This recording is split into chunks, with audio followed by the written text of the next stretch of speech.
හරි ළමයි මම අද ඔයාලට කරන්න ඉන්නේ අනුකලනයේ පාඩම. එතකොට අනුකලනයේ පාඩම සම්පූර්ණ වීඩියෝ සීරීස් එකක් විදිහට මම මේකට දානවා. ඔයාලට පුළුවන් මේක මුලදලම අල්ලගන්න. එතන බලමු මුලින්ම අනුකලනය කියන්නේ මොකක්ද කියන එක. අතන බැලුවොත් අනුකලනය කියන්නේ අවකලනයේ ප්‍රතිලෝම ගණිත කර්මයනේ. එතකොට මෙහෙම අපිට ඒක පෙන්නන්න පුළුවන්. y සමානයි කැපිටල් fx කියලා ශ්‍රිතයක් ගත්තොත් එහෙම මේ ශ්‍රිතයේ අවකලනය බලමු. x විශේෂ අවකලනය d fx x විශේෂ සමාන මෙයා සිම්පල් fx කියලා ගත්තොත් අපි මෙයාගේ දෙපසටම අනුකලනය කියන අදහස දෙන්න බලන්න ඕනේ. අනුකලනය අදහස දෙන්නේ අනුකලනයයි dx එකයි. හරි. එතන මේක මෙහෙම ඇතුළට එනවනේ. dfx dx. ඕක සමානයි අනුකල මේ පැත්තට අනුකලන ලකුණයි dx එකයි. එතකොට මේකේ මේ අනුකලනය කියන අදහසින් තමයි මේක දෙන්නේ. අනුකලන ලකුණෙන් දෙන්නේ. එතකොට dx එකෙන් දෙන්නේ මෙයා x විශේෂයෙන් අනුකලනය කරනවා කියන එක තමයි මේ අදහස දෙන්නේ මෙතන. එතකොට මේකෙදී මේකේ ප්‍රතිලෝම ගණිත කර්මය මේක නිසා අපිට මෙතන කෙලින්ම fx කියලා එනවා. ඒ කියන්නේ අනුකල fx dx. ඒ කියන්නේ fx x විශේෂයෙන් අනුකලනය කරන් පස්සේ අපිට එන පිළිතුර තමයි කැපිටල් fx කියන්නේ. අපිට ඒක මෙහෙම ලියන්න පුළුවන්යි. අනුකල fx dx සමානයි කැපිටල් fx ධන c කියලා නියතයක් දානවා. හේතුව තමයි අපි c කියන නියතයක් අවකලනය කරන් පස්සේ මොකද වෙන්නේ? එතන බිඳුවයි නේද? එතන මෙතන මොන වගේක් හරි තියෙන්න පුළුවන් අපිට. ඒ කියන්නේ මෙයාගේ අනුකලනය කරන් පස්සේ අපිට නියතයක් අනිශ්චිත අනුකලනයේදී දාන්න වෙනවා. එතකොට මේකේ නිශ්චිත අනුකලනය කියන්නේ මේකේ සීමාවක් දැම්මොත් ඉන්නේ මේ නියතේ අගේ එන්නේ නැහැ. අපිට හරියටම අගේ ගන්න පුළුවන් නේ. එතන මේකෙදී අපිට නියතයක් දාන්න වෙනවා. එතකොට දැන් මේකෙදී මම මූලික අනුකලන සූත්‍ර කිහිපයක් මුලදී කරනවා. ඊට කලින් අපිට තියෙනවා ඒකෙදී ප්‍රමේයන් තුනක් විතර තියෙනවා බලන්න. මේක බලමු කොහොමද කියලා. පළවෙනි එක තමයි අනුකල k නියතයක් fx dx කියන. එතකොට මේක නියතයක් නේ තියෙන්නේ. මේ ශ්‍රිතයේ k නියතයක් තියෙනවා. අපිට පුළුවන් ඒක නියතය එළියට අරගෙන අනුකල fx dx විදිහට ලියන්න. ඔතන මේකේ පළවෙනි ප්‍රමේය. දැන් තව එකක් අපිට ලියන්න පුළුවන්. දෙවෙනි එක විදිහට අනුකල fx ධන gx කියලා මේකේ fx කියලා ශ්‍රිතයක් තියෙනවා සහ gx කියලා ශ්‍රිතයක් තියෙනවා. ඒතර මේ දෙන්නගේ එකතුව තමයි මෙතන තියෙන්නේ. ඒතර අපිට ඒක ගන්න පුළුවන් මේ ශ්‍රිත දෙකේ වෙන වෙනම අනුකලන දාලා අපිට ලියන්න පුළුවන්. අනුකල fx dx ධන අනුකල gx dx. එතකොට මේ වගේ මේකේ තව එකක් ගන්න පුළුවන් අපිට මේකේ අඩු කිරීමත් ඔය විදිහම තමයි. එහෙම ලියන්න පුළුවන් අපිට. අනුකල fx dx අඩු කිරීම අනුකල gx dx විදිහට ලියන්න පුළුවන්. හරිද? දැන් එතකොට අපිට මේක මේ ඉදිරියේදී සූත්‍ර ටික භාවිතා කරද්දී අවශ්‍ය වෙනවා. අපි බලමු මෙයාගේ අනුකලනයේ මූලික සූත්‍ර ටික කොහොමද මුලදලා අපිට හදාගන්න පුළුවන් කියලා. මම එතකොට ඒකෙදි පළවෙනි සූත්‍රය කරන ඔයාලට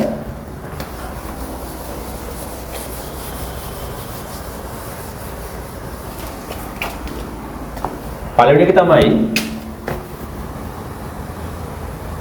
අනුකල xn dx කියන එක. එතකොට මෙයාගේ අපිට අනුකලනයේ සූත්‍රය ලියා ගන්න පුළුවන් x වල n ධන 1 බෙදීම n ධන 1 විදිහට ලියා ගන්න පුළුවන්. ධන c කියන නියතේ ඊතරම දැන් එනවා.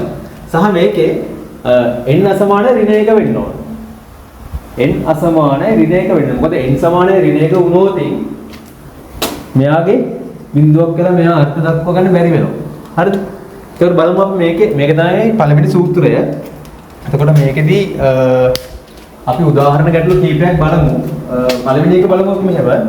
දැන් මෙහෙම එකක් ආවොත්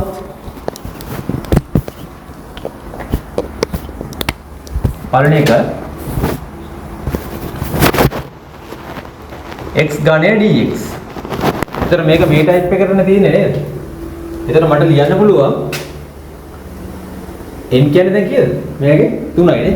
එහෙනම් x වල 3/1 බෙදීම 3/1 ධන c කියලා උත්තර ලියන්න පුළුවන්. ඒතර මේකේ x වල 3/1 කියන්නේ x වල 4 වෙනි බලය බෙදීම 4 c කියලා ලියන්න පුළුවන්. අපි තව උදාහරණ ගැටලුවක් ගමු. මේක පළවෙනි එක. ඒතර මේක දෙවෙනි එක විදිහට ගමු. අනුකල 5x 6 dx. මේක කොහොමද එන්නේ? සමානයි. දැන් මේ බලන්න. මෙතන තියෙනවා 5x 6. ඒතර මේක මෙන්න මේ ප්‍රමේයට අදාළයි නේ. ඒ කියන්නේ මොකද වෙන්නේ? මේක නියතයක් තියෙනවා මට නියතය එළියට දාලා අනුකලනය ලියන්න පුළුවන්. ඒ කියන්නේ x වල 6යි dx. නේද?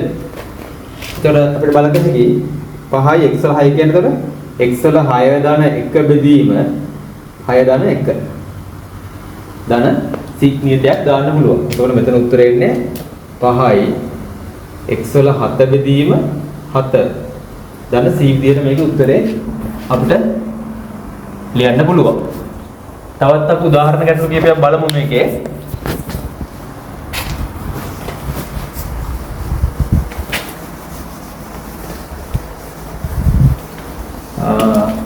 අපි ගමු එමනම් ගමුකෝ තුන්වෙනි එක විදිහට අනුකල 3x ඝනය ධන 5x වර්ගය ධන 6 මෙහෙමයක් තියෙනවා dx කියන්නේ.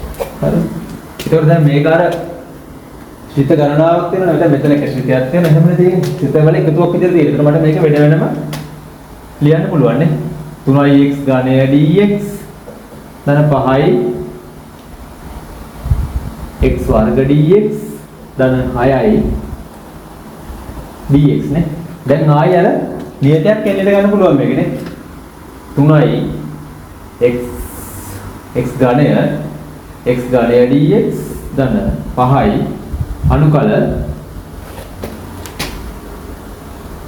x වර්ගය dx ධන 6 නියතයක් ගත්තා 1යි dx. දැන් මේක උත්තරේ මට වෙනම ලියන්න පුළුවන්. 3යි මෙයාගේ උත්තරේ කියලා x 4 නේ. 3/1 කියන්නේ 4යි නේ.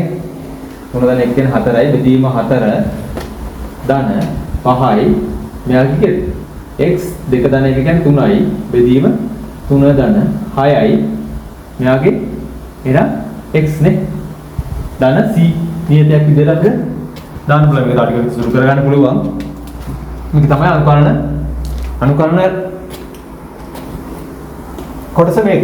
හරි. එතකොට අපිට පුළුවන් දැන් මේ xn කියන අදහස තියෙන ඕනෑම අනුකලනයකට මේ සූත්‍රය පාවිච්චි කරන්න පුළුවන් නේ. අපි තව බලමු එක ගානක් මේකේ ඍණ බලයක් තිබ්බොත් කොහොමද එන්නේ කියලා. x වල අපි ගමු හතරවෙනි එක විදිහට x වල ඍණ 3 බෙදීම 4 x වල ඍණ 3 බෙදීම 4 අනුකල dx. හරිද? ඒතර මෙයා කොහොමද යන්නේ? ඍණ 3 බෙදීම 4 නේ තියෙන්නේ.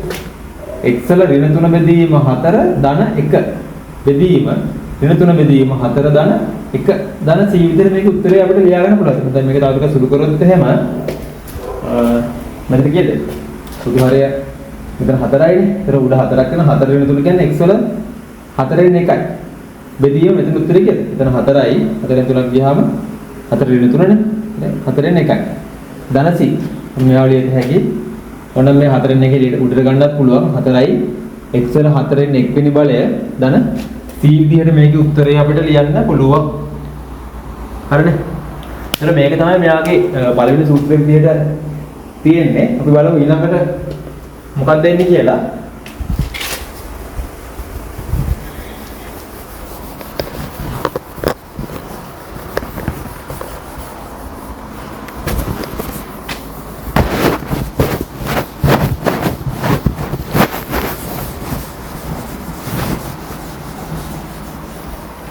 හරි මම මේක මකනවා. දැන් මේ පළවෙනි සූත්‍රය මේක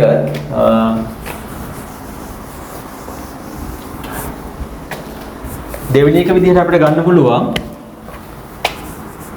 මේක දෙවෙනි සූත්‍රය අනුකල ax ධන b ගේ n dx කියන එක. එතන මෙයාගේ අනුකලනය අපිට ලියන්න පුළුවන් මේ විදිහට. හිතන්නකෝ ax ධන b n ධන 1 n ධන 1 වතාවක් a ධන c. එතන මේකෙත් n සමානයි ඍණ 1 වෙන්න ඕන. n සමානයි ඍණ 1 වෙන්න ඕන. එතන මේ බෙදලා තියෙන x ගේ සංගුණකයෙන් බෙදලා තියෙනවා මෙතන. මෙතනින් ඉස්සරහට මම x වලට විතරයි සූත්‍ර ලියන්නේ. ඒතර x ගේ සංගුණකය වුණා මෙතන a තිබ්බොත් එහෙම මේකේ අපිට මේක බෙදන්න වෙනවා. දැන් කලින් ගානේ ගලුවොත් එහෙම දැන් මේකේ අනුකල xn dx කියන එක මොකක්ද ආවේ? xn ධන 1 බෙදීම n ධන 1 ධන c නේ. නේද? ඒ කියන්නේ දැන් මේ අනුකලනය කියන්නේ අවකලනයේ ප්‍රතිලෝම ගණිත කර්මය නිසා දැන් මෙයා මොකද කරන්නේ? මෙයා ආපහු මොකද කරන්නේ? අවකලනය කරලා බැලුවොත් අපිට මේ උත්තරේ එන්න ඕනනේ. මොකද මම දෙන මෙතන සූත්‍රවල හැම එකක්ම මෙතන එන උත්තරේ ඔයාලට ආයි බලන්න ඕන නම් මේක මොකද කරන්නේ? අවකලනය කරලා බලලා උත්තරේ මේකේ සූත්‍රය තහවුරු කරගන්න. එතන ඕන මේක අපිට පුළුවන් අවකලනය කරලා බලන්න නේ. මම මෙතන පොඩි අවකලනය කරලා පෙන්නන්නම්. එතන මෙයා අවකලනය කරා කියලා නේ. කොහොමද? xn ධන 1 බෙදීම n ධන 1 ධන c කියන එකනේ නේ. මේක dx නේ. ඔබ උත්තරේනේ බලන්න ඕන නේද? මේ මුළු කොටසෙම උත්තරේ බලන්න. එතකොට මේකේ n ධන 1 නියතයක් නේ. 1 යට n ධන 1. එතන x වල n ධන 1 කියන එක කොහොමද ගන්නෙ? ඈ? x වල n ධන 1 බලය කියන්නේ n ධන 1 වතාවක් x වල n ධන c නියතයක් කියද? බිඳුවයි. එහෙනම් මේකට මේ ටැබ්ලෙට් එකේ මොකද වෙන්නේ? xn කියන එක අපිට එනවනේ. එතකොට මේ උත්තරේ හරිනේ. ඒතර මේ වගේ තමයි මේ සියලුම අනුකලන සූත්‍ර ටික මම මේ විදිහට දෙනවා. ඒතර ඔයාලට පුළුවන් ඕන නම් මේක මම මේක අවකලනය කර යන්න දිගටම. ඒතර මේක බලලා මේක අවකලනය කළා මේක එනවාද කියලා තහවුරු කරගන්න පුළුවන්. හරි මේ විදිහට.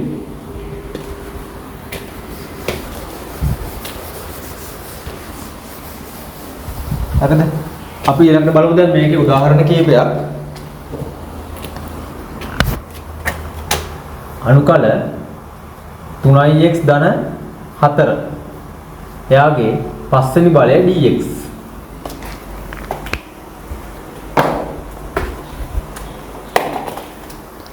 කොහොමද එන්නේ මේක? මේක එන්නේ අනුකල 3x ධන 4 පස්වෙනි බලය dx. එතන මෙයාගේ අනුකලනය අපි ලියන්න පුළුවන් මේ ආකාරයටනේ තියෙන්නේ නේද? ඒ ආකාරයට තියෙන නිසා මට ලියන්න පුළුවන් මේකේ උත්තරේ සමානයි මොකද්ද? 3x ධන 4 n ධන 1 5 ධන 1 බෙදීම 5 ධන 1 වතාවක් ඊයද x ගේ සංගුණකය 3යිනේ 3 ධන c කියලා ලියන්න. එතන මේකේ උත්තරේ එන්නේ 3x ධන 4 යාගේ 6 බෙදීම මෙතන කියන්නේ 6 වැඩි කිරීම 3 ධන c. මේ විදිහට මට මේක උත්තරේ හදා ගන්න පුළුවන්. හරිද? අපි මේක පළවෙනි ගැටලුව විදිහට ගමු. ඒතකොට දෙවෙනි එක අපි ඍණ බලයක් තියෙන එකක් ගමු. අනුකල 1යට 4x ධන 1. එයාගේ දෙවෙනි බලය dx. හරි. දැන් මෙයා කොහොමද එන්නේ? එයා ඉස්සෙල්ලා මේ මොඩල් එකට හදා ගන්න ඕන අපිනේ. එයා හදනවා කියන්නේ එතන මෙයාව ලියන්න පුළුවන් ධන දර්ශකයේ උඩට අරගෙන. මෙයා කීයද උඩට ගත්ත? ඍණ 2නේ. අනුකල dx නේ. එතකොට දැන් මේකට දැන් අරට සූත්‍ර දාන්න පුළුවන්. 4x ධන 1 මොකද්ද? ඍණ 2 ධන 1 බෙදීම ඍණ 2 ධන 1 වතාවක් x ගේ සංගුණය කීයද? 4 නේ. එකෙන් බෙදෙන්න ඕනේ. ධන c. එතන බෙදෙන්නේ 4x ධන 1 එයාගේ කීයද? ඍණ 2 ධන 1යි එතන ඍණ 1යි බෙදීම 4 වැඩි කිරීම ඍණ 2 ධන 1 ඍණ 1යි නේ. ඍණ 1යි. ධන c. ඕන මේක ධන දර්ශකයක් විදිහට අපිට ආයෙ තියන්න පුළුවන් නේ. එහෙනම් කොහොමද කියන්නේ? 4යි මෙහෙම ලියත හැකි. 1යට 4ix ධන 1 මෙතන 4ට තියෙනවා ඍණ 4ක් තියෙනවනේ. එහෙනම් මේක යටටම ඍණ 4 දාමු අපි. ඍණ 4 වතාවක් ධන c. 4x ධන 1 ධන c. හරි. මේ විදිහට තමයි මේ අනුකලනයේ සූත්‍රය භාවිතා කරන්නේ. ඒතර මේක වොන් කරපු දෙවෙනි එකනේ. හරි දැන් මම වීඩියෝ මෙතනින් ඉස්සරහට සූත්‍ර ටික ලියනවා ඔක්කොම x ගේ සංගුණකය يعني ඉතින් නැතුව තමයි ලියන්නේ. ඒතකොට x ගේ සංගුණකය මොකක් හරි x ගේ සංගුණකයක් තිබ්බොත් අපි ඒ සංගුණකය මොකද කරන්නේ? ඒකෙන් අපිට මේක බෙදන්න වෙනවනේ.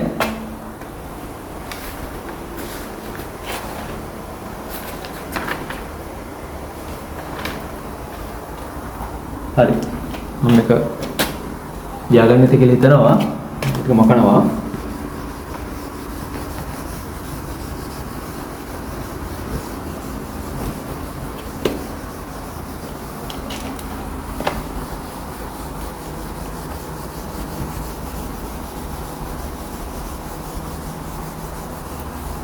හරි අපි ඊළඟ අනුකලනට යමු. ඊළඟ අනුකලනයේ තියෙන්නේ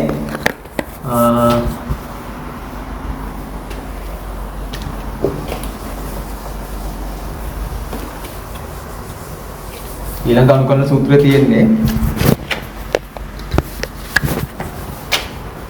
අනුකල f-x බෙදීම fx dx කියන්නේ. ඒ කියන්නේ මෙයාගේ අවකලනය උඩ තිබ්බොත් අපි කොයි වගේ අනුකලනයක්ද මේකට ලියන්න පුළුවන්ද? මෙයාගේ අවකලනය උඩ තියෙන. ඒ කියන්නේ fx ගේ අවකලනයෙන් පස්සේ f-x කියන උඩ හදෙන්න ඕනේ. එතන මට මෙයා ලියන්න හැකි ලඝු ඊපාදයට කියන එක මට ලියන්න පුළුවන් මොකද්ද? ලන් කියලා ලියත හැකිද නේ? ලන් මාපාංක fx ධන c විදියට ලියත හැකියි. මේක ලන් කියලා කියන්නේ ලඝු ඊපාදයට කියන්නේ නේ. ලඝු ඊපාදයට කියන එක තමයි කෙටියෙන් කියන්නේ අපි ලන් කියලා. ඒක ලඝු 10 පාදයට මට ලියන්න පුළුවන් කෙටියෙන් lg කියන. ඔය විදිහට තමයි මම ලන් කියලා ගත්තේ. එතන මම හිතන මාපාංක ලකුණක් සලකන්නේ අපි ලබන කවර ඍණාංගයන් සඳහා ලබන කාර්ය දක්වන්නේ නැහැ නේ. ඒකෙන් දැන් මාපාංක දාලා තියෙනවා. එතකොට දැන් මේකෙදී අපි බලමු උදාහරණ ගැටලුවක් කොහොමද එන්නේ කියලා. පළවෙනි ගාන විදිහට ගමු. දැන් අර කලින් එකේ x සමානයි ඍණ 1 වෙද්දී n සමානයි ඍණ 1 වෙද්දී අර්ථ දක්වන්න බැරි වුණානේ කලින් සමීකරණ දෙක. දැන් මෙතන බලන්න මේ වගේ එකක් 1යට x dx. හරි 1යට x dx එතන මෙතන n බලය කියන්නේ ඍණ 1යිනේ. හැබැයි දැන් මෙයාගේ අවකලනය කියන්නේ x ගේ අවකලනය. x ගේ අවකලනය 1යිනේ නේද? එහෙනම් මට මෙයා ලියන්න පුළුවන් මොකක්ද? ln x ලඝු ඊපාදයේ x ධන c විදිහට මේක මට ලියා ගන්න පුළුවන්. හරි අපි තව ගැටලුවක් ගමු. දෙක හිතන්න මෙහෙම x වර්ගය ධන 2x ධන 5 කොහොමද තියෙන්නේ? ඒක මෙයාගේ 2x ධන 2 මෙහෙම ගත්තේ dx. එතකොට දැන් මේක දිහා බැලුවොත් එහෙනම් මේක මේ අර්ථයට වැටෙනවා. ඒතර මෙයාගේ අවකලනය මොකද්ද? 2x ධන 2නේ. 2x ධන 2 තමයි මෙයාගේ අවකලනය. එයා උඩ ඉන්නවනේ. උඩ ඉන්න නිසා මට මෙයා ලියන්න පුළුවන් ලඝු ඊපාදයට මාපාංක x වර්ගය ධන 2x ධන 5 මාපාංකය ධන c කියලා උත්තරේ එකපාරම ලියන්න පුළුවන් මේකේ. ඒක සූත්‍රයට අදාළව. හරිද? අපි තව ගැටලුවක් ගමු. අපි.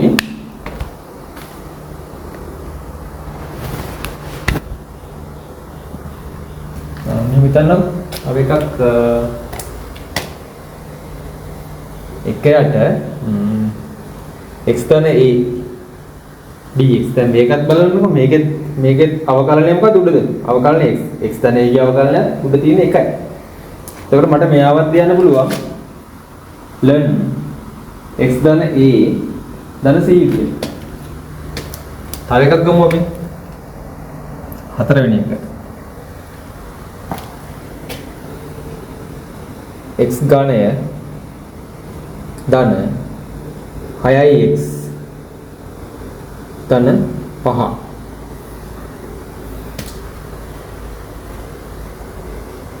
x වර්ගය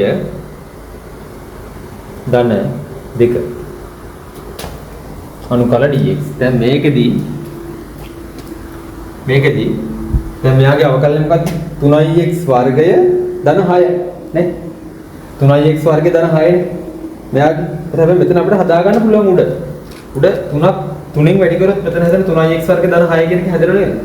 එහෙනම් මට පුළුවන් මෙයාගේ 3කින් වැඩි කරලා 3කින් බෙදන්න පුළුවන් මේක නේ.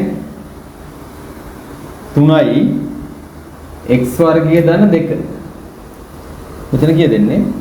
x ඝනය ධන 6යි x ධන 5යි dx. දැන් බලන්න මේක දිහා බැලුවා පස්සේ මෙයාගේ x ඝනය ධන 6යි x ධන 5 කියන එකේ අවකලනය කීයද? 3යි x වර්ගය ධන 6 කියන එක උඩ තියෙනවනේ. එහෙනම් මට ලියන්න හැකියි දැන් මේකේ 3න් 1යි ln මාපාංක x ඝනය ධන 6යි x ධන 5 ධන c විදිහට මේක අපිට ලියන්න පුළුවන්. එතකොට මගේ තුන්වෙනි සූත්‍රය මේකනේ. තුන්වෙනි සූත්‍රය තමයි මේක. ඒතර ඒ වගේ තියෙන ගණන් වලට මට මේක දාන්න පුළුවන්. හරිද? මේ ලන් කියන එක ලඝු ඊපාදේ කියන එක අදහස ඔලුව තියාගන්න. මාපාංක දාන අදහසත් මම ඔයාලට කිව්වා මොකක්ද කියලා.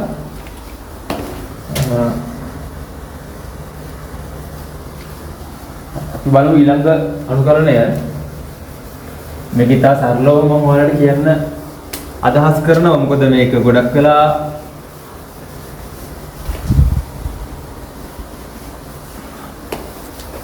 කරන්න බෑ මේ වගේ ගණන් කීපයක් තමයි හදන්න වෙන්නේ. එතකොට මේකේ අපි ඊළඟ අනුකලනය ගමු. ඊළඟ අනුකලනය එන්නේ හතරවෙනි එක. අනුකල e ax ධන b dx කියන්නේ. හරිද? එතකොට මේකේ උත්තරේ එන්නේ e වල ax ධන b බෙදීම a ධන c. ඒ කියන්නේ අර x ගේ සංගුණකයේ බෙදෙන කතාව තමයි මෙතනක් තියෙන්නේ. මොකද ex ගේ අවකලනය exම තමයිනේ. එහෙනම් මෙතන වෙනසක් වෙන්න බෑනේ මේකේ. ඒතර අපි උදාහරණයක් ගමු. මේකේ පළවෙනි එක e වල 3x අනුකල dx.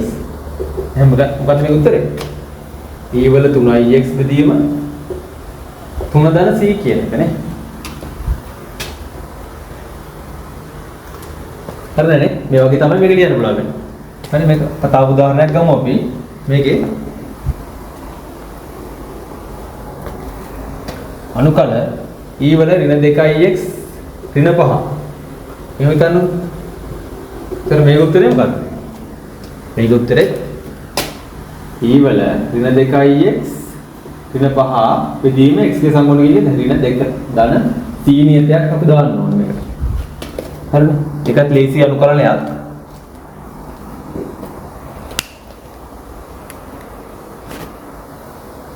අපි ඊළඟ අනුකරණයට යමු. මේක මම හිතලා තේරුණා කියලා. ex ගේ අවකලනයේ ex නිසා තර මේකේ අනුකරණය තල ලේසි එකක් විදිහට තමයි අපිට සූත්‍රය වෙලා තියෙන්නේ.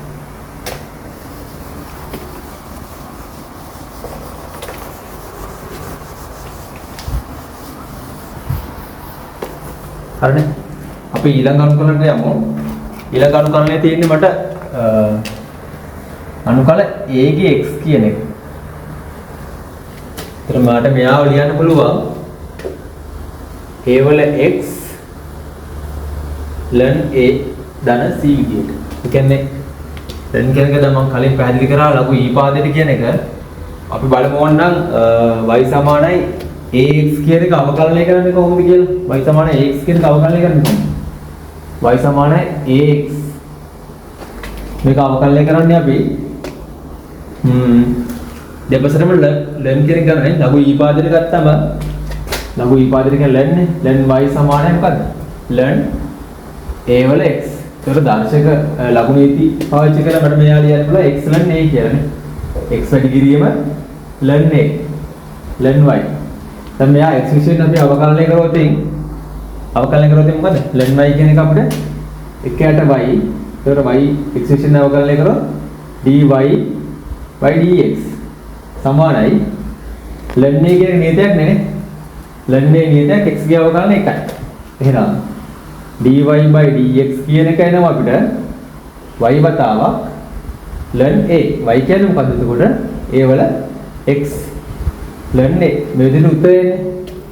ඒකට දැන් ax ගේ අවකලනය ax ln a නම් මෙතන ln a ගෙන් බෙදුවෙන් පස්සේ අර උත්තරේ අපිට එනවනේ.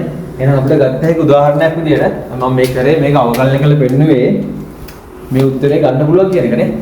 එතකොට දැන් මේකේ අපි ගමු උදාහරණයක්. පළවෙනි උදාහරණය විදිහට ගමු.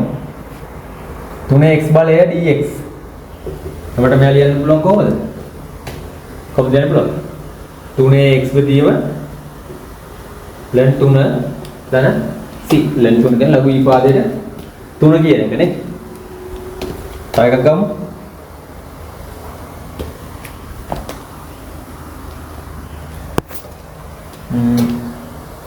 අනුකල 7x dx කරේ කියන්නේ 7x බෙදීම ඊටාම සරලයි ln 7 ධන c. මේක ලේසි. මූලික අනුකලන පහම වගේ ඊටාම ලේසි අනුකලන ටිකක් තියෙන්නේ. ඒතකොට මේ ටික අල්ලගත්තන් පස්සේ අපිට කොටස් වශයෙන් අනුකලනය තියෙනවා, ආදේශ වගේ අනුකලනය තියෙනවා. ඒවා ඉතා ලේසි වෙනවා මේ ටික හරියට ඔලුවට දාගත්තොත්. හරිද? මේ පොඩි දේවල් ඔලුවේ තියාගෙන යන්න කරන්න ඕනේ කොහොමද කියලා දැන් මේ නිකන් එකපාරට ලියාගෙන යන්න බෑ. ලර්න් කිව්වම පස්සේ මොනවද කියලා දන්නේ නැත්නම් ඒවා පැත්තකින් ලියා ගන්න. හරිද?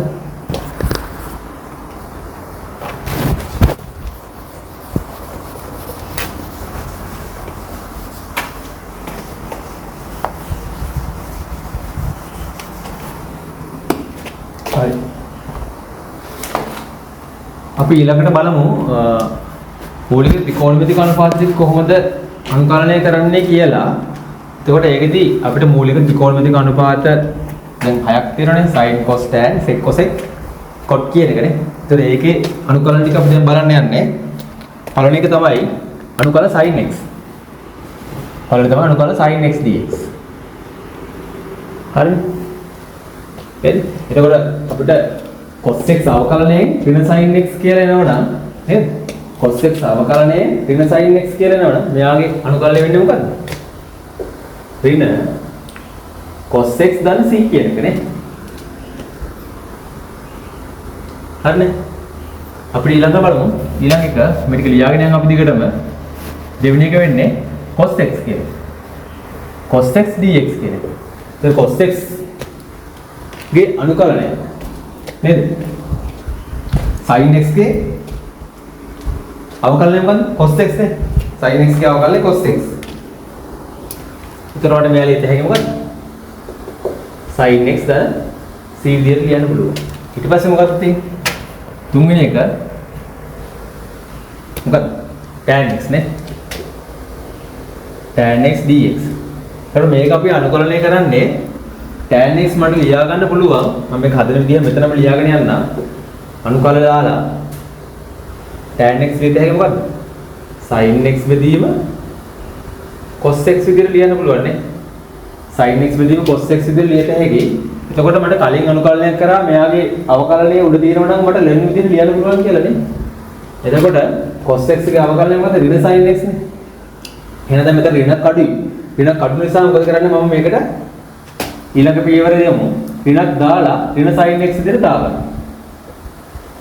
cos x. දැන් හරිය නේද? මෙයා උත්තරේ අපිට ලියන්න පුළුවන් මොකක් කියලාද? මෙයාගේ අවකලන අනුකලනය ඍණ ln cos x විදිහට ලියත හැකියි. ධන c. හරිද? ඍණ ln cos x විදිහට ලියත හැකියි. හරිද? එතකොට මෙයාව තව විදිහක් අපිට ලියන්න පුළුවන්. මෙන්න මේ මෙතඩ් එක පාවිච්චි කරලා ඍණ ln a. ඍණ ln a කියන්නේ මොකද්ද? ln 1 යට a නේ. ln 1 යට a. මේක එන්නේ කොහොමද? මේක ඔප්පු කරන්න පුළුවන්. ලර්න් මෙයා ඍණ එකෙන්ට a වල ඍණ එකනේ. a වල ඍණ එක සමානයි මොකද්ද? ලර්න් 1ට a කියලා එනවා. අර උත්තරේ එනවනේ. එතකොට මෙයාවත් මට ලියන්න පුළුවන් ඍණ ලර්න් මාපාංක cos x කියන එක ලියත හැකි ln cos inverse x කියලා නේ. හරිද? එහෙනම් මට මෙයා ලියන්න මොකක්ද? 1ට cos x. 1ට cos x. 1ට cos x ln 1ට cos x. එහෙනම් යා මොකද? ln මාපාංක sec x විදිහට ලියත හැකි. ln මාපාංක sec x විදිහට අපිට ඒක ලියන්න පුළුවන්. එහෙනම් මට මෙතන ලියන්න පුළුවන් තව උත්තරයක් මොකක්ද? ln මාපාංක sec x ධන c විදිහට අපිට උත්තරය ගන්න පුළුවන්. ඒ කියන්නේ tan x ගේ උත්තරේ අනුගමනය මට ln මාපාංක sec x ධන c විදිහට ලියන්නත් පුළුවන්. එහෙනම් ln cos x ධන c විදිහට ලියන්න පුළුවන්. ඊළඟ එක අපි ඊළඟ එක බලමු. ඊළඟ එක කියන්නේ මොකක්ද? හතරවෙනි අනුකලනය. හතරවෙනි අනුකලනය එන්නේ cot x dx කියන එකනේ. cot x dx කියන එක මට ඒත් මේ විදිහමයි cot x dx කියන එක මේ විදිහට ලියත හැකි අනුකලනය cos x බෙදීම sin x dx නේ. එහෙනම් දැන් මේක නම් ප්‍රශ්නයක් නැහැ. මේකේ ප්‍රශ්න නැහැ. sin x ගේ අවකලනය කෙලින්ම cos x කියලා උඩ තියෙනවනේ. එහෙනම් මට මෙයාව ලියත හැකි මොකක්ද? ln sin x ධන c. අපිට අර වගේ උත්තරයක් මේකෙත් ගන්න පුළුවන් නේ. නේද? අර වගේ උත්තරයක් ගන්න පුළුවන් මේකෙත්. ඉතින් දාලා ඍණ ln මොකද්ද? ඒ කියන්නේ sin x කියන්නේ cos x ධන c විදිහට මට මේක ලියා ගන්නත් පුළුවන්. හරිද? හරි. අපි අනුකලන ටික ලියාගෙන යන්න. ඒකට ඊට පස්සේ අපි ගණන් කීපයක් හදමු මේකේ. පස්වෙනි එක මොකද්ද එතකොට? අනුකල sec x dx නේ. මෙයාට අනුකලන දැන් මේ හැම එකක්ම මේ ආපු උත්තර ඔයාලට අවකලනය කරලා බලලා උත්තරේ හරිද වැරදිද කියලා බලන්න පුළුවන්. මේක හැම මම දීපු හැම උත්තරයක්ම මේ සූත්‍රවල අනිත් පැත්තට අවකලනය කරලා බලන්න. බලන්න පස්සේ මේ උත්තරේ අපිට එනවා. එතකොට මෙයාගේ sec x ගේ අනුකලනය. sec x ගේ අනුකලනය එන්නේ ln sec x ධන tan x ධන c විදිහ. මේකත් ඔයාලා අවකලනය කරලා බලන්න මොකද්ද එන්නේ කියලා.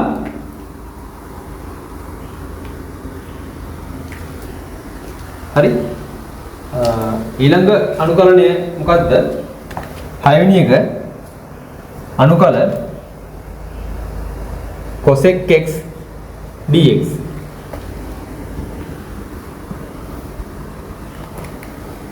හරිද? දැන් මේකේ අනුකලනය අපි ලියන්න පුළුවන් ln tan x බෙදීම 2 ධන c විදියට. එතකොට මේකේ මූලික ත්‍රිකෝණමිතික අනුපාත 6ම අපිට මේ විදිහට අනුකලන සූත්‍ර දාලා අනුකලනය කරගන්න පුළුවන්.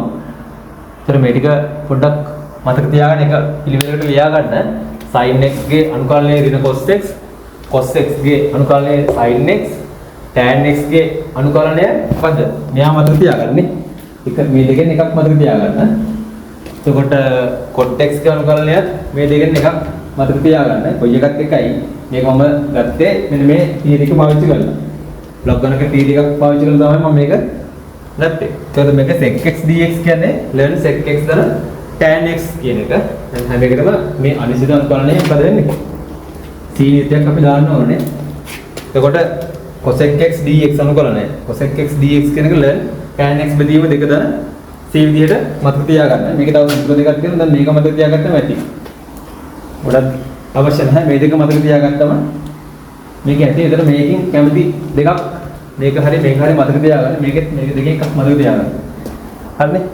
බලමු ඊළඟට මේ හැම එක ත්‍රිකෝණමිතික අනුකලන වලින් එක ගැටලුවකින් බලමු කොහොමද අනුකලනය කරන්නේ කියලා. හරි.